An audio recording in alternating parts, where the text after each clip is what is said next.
сәлеметсіздер ме? Менің каналыма қош келдіңіздер. Менің есімім Қарлығаш. Бүгін біз женттің жасалу жолымен бөліскім келеді. Ең алдымен менің каналыма тіркеліп, лайк басып, комментарий қалдырып кетіңіздер. Бұл жентті көбінесе үлкен кісілер, жас балалар өте сүйіп жейтін болады. Бар болғаны 10-15 минуттың ішінде дайын болады. Және де бұл жентті жесең тойымды, асқазанға өте пайдалы. Бұл жентті әр жақта әр қалай жасайды. Мен өз құпияммен бөліскім келеді сіздермен. Ең алдымен бізге бос ыдысқа бір кесе тары талқанымызды салып,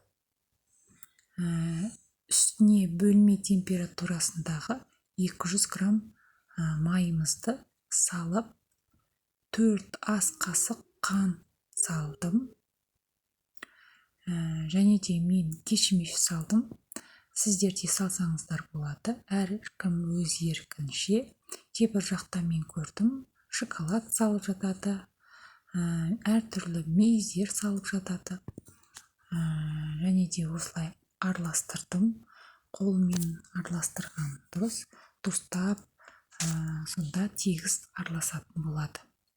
Осылай асықпай тегістеп араластырып алдым. Аздап қолға жабысатындай болу керек. Және де мен формаға салдым, формаға дайындап. Сіздер де салсаңыздар болады. Осындай формаға дайындап, тегістеп, осылай дайындап алдым.